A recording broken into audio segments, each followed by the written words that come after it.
Ik wil jullie vertellen over mijn getuigenis. Hoe ik een volger ben geworden van Jezus Christus. 10 jaar geleden ben ik toch onbewust mijn zoektocht gestart. Ik leerde iemand kennen. Ik had hem nog niet ontmoet. Ik leerde iemand kennen en aan de telefoon had ik al in de gaten dat deze persoon dat hij iets te vertellen had. En voordat ik op vakantie ging, wilde ik de persoon ontmoeten.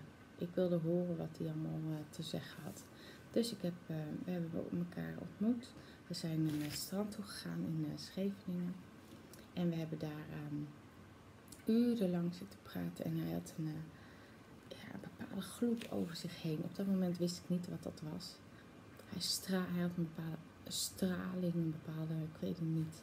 Op dat moment dacht ik van wauw, jeetje, wat is die, wat een glans, wat een bepaalde glans kan ik het wel noemen. Maar later begreep ik dat dat dus de glans was van de Heilige Geest die door hem heen scheen. Wat ik op dat moment niet wist. Maar er was wel iets mee, dat zag ik wel, dat zag ik gelijk. En dat hoorde ik ook gelijk aan de telefoon. En wat deze jongen te vertellen had, er is gewoon iets bij mij gebeurd toen. En het was zo ongelooflijk krachtig. En er is iets met mij gebeurd. Ja, en ik heb nog wel contact gehouden met deze persoon. Een aantal keren gebeld. En een week later... toen vertelde hij dus van... Nou, Senna, als je wil weten welke God je moet volgen... Vraag het hem gewoon. En ik zo, hoe dan? Hoe moet ik het hem vragen? Ja, hij zei... Ga gewoon in gebed en vraag of hij zich aan jou wil laten zien. En hij zal zich aan jou laten zien. Ik dacht, oké, dan gaan we dat doen. Een beetje lacherig. Want ik wist niet zo goed wat ik daarmee aan moest. Het was heel onbekend voor mij. En ik was naar huis toe gegaan. En 's avonds, voordat ik ging slapen, toen ging ik in gebed. En ging ik het hem vragen of hij zich aan mij wilde laten zien. Of hij mij wilde laten zien welke God ik moest volgen. Of het de islam, of het Allah is, of dat het een andere God is. Maar of hij zich aan mij wilde laten zien. Of welke God ik moest volgen. Dat was eigenlijk mijn vraag. Welke God moet ik volgen? En dus ik was gaan slapen. En de nacht was ik goed doorgekomen. En de volgende dag liep ik hier door de winkelstraat. En er was een of andere markt gaande. En het eerste kraampje waar mijn oog op viel, was een kraampje met echt alleen maar Jezusbeeldjes. Van zulke kleine, tot hele hoge, hele grote. Toen dacht ik bij mezelf van, is dat een antwoord op mijn vraag? Ik dacht dat ik het aan het verliezen was. Ik dacht dat ik gek geworden was. Ik dacht, wat een onzin. Ik begin een beetje door te draaien. Dus ik had dat naast me neergelegd. Maar het bleef in mijn achterhoofd. Bleef het wel aanwezig. En goed. Dus ik had het zo gelaten. En een week later, toen zat ik dus in het vliegtuig op vakantie. Ik ging naar een vakantiebestemming waar mijn vriendin, die was er al. Want ik had met mijn vriendin daar afgesproken. En ik zat dus alleen in het vliegtuig met allemaal onbekende mensen natuurlijk. En ik zat daar alleen in het vliegtuig en toen kwam er iets over mij heen. Toen gebeurde er iets bij mij en het gebeurde in mijn hartstreek. En het was zo'n overweldigend gevoel van liefde, zo intense liefde voelde ik. En er werd hier in mijn hartstreek wat gerommeld en het enige wat ik kon was huilen. Het was zo overweldigend liefdevol. Het was zo liefdevol dat ik kon het gewoon niet verwerken. Ik kon het wel verwerken, maar het was zo overweldigend. Het woord overweldigend omvat het gevoel niet wat ik toen ervaarde. Het was echt niet van deze wereld. het was overweldigend. Het was gewoon niet van deze wereld. Maar ik wist niet wat er gebeurde.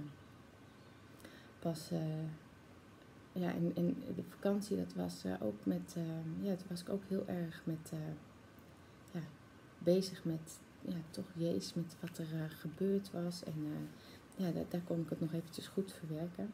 Het gesprek met die persoon en het gebed en het antwoord op mijn vraag. En dus dat kon ik daar allemaal op mijn vakantiebestemming even verwerken. En het was, er is toen iets met mij gebeurd en daar kan ik niet omheen. Iets onomkeerbaars. Ik kon niet meer terug. Het is, er was iets met mij gebeurd. Al zou ik het willen, ik zou niet eens meer terug willen. Er is iets met mij gebeurd. Maar goed, jaren later zat ik dus op een verjaardag en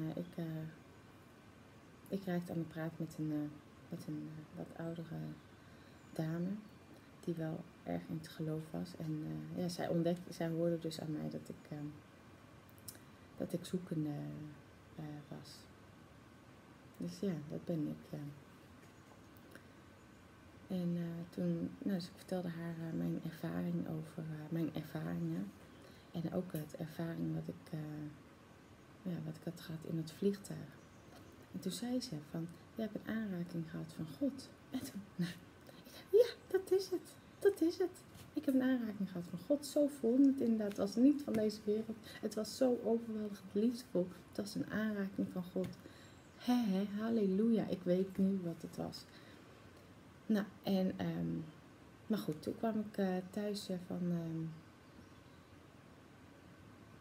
ik kwam thuis van mijn vakantiebestemming. Dat was ook nog gebeurd. Toen vroeg ik aan moeder, mama, wat vind jij er nou van?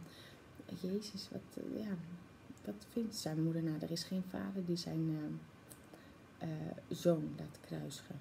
Toen dacht ik ook van ik zou mijn dochter ook niet, nee. Ja, daar kan ik, dus hetgene wat ik toen had, mijn bevindingen van toen werden toen eigenlijk weerlegd door mijn moeder. En dus ben verder gegaan met leven en ik heb het allemaal geparkeerd. En pas later toen ik bewust werd gemaakt door mijn broertje in wat voor een wereld wij leven. Met de muziekindustrie, de filmindustrie, de Illuminati en eigenlijk de satanische, occultische beweging in onze samenleving waar heel veel mensen zich niet van bewust zijn.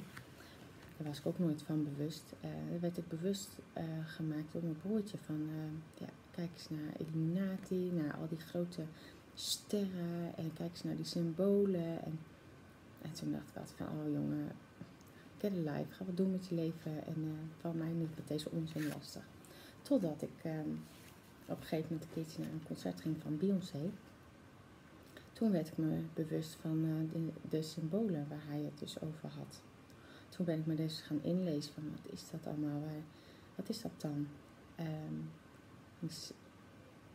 het is echt een hele complexe netwerk. Het is, je valt van het een in het ander als je je daarin gaat verdiepen. Want het is niet alleen de filmindustrie, het gaat veel verder, veel en veel verder dan dat.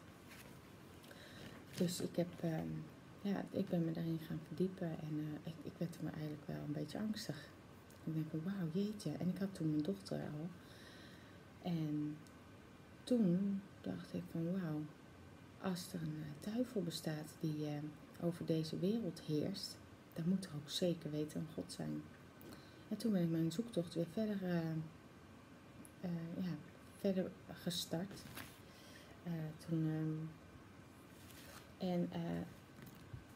Toen kreeg ik de antwoorden. Toen kreeg ik de antwoorden van God. Hij liet mij zien. Hij liet mij bepaalde filmpjes zien. Zoals bepaalde opgravingen. In elk geval, God die heeft mij ervan overtuigd dat Jezus wel degelijk aan het kruis is gestorven.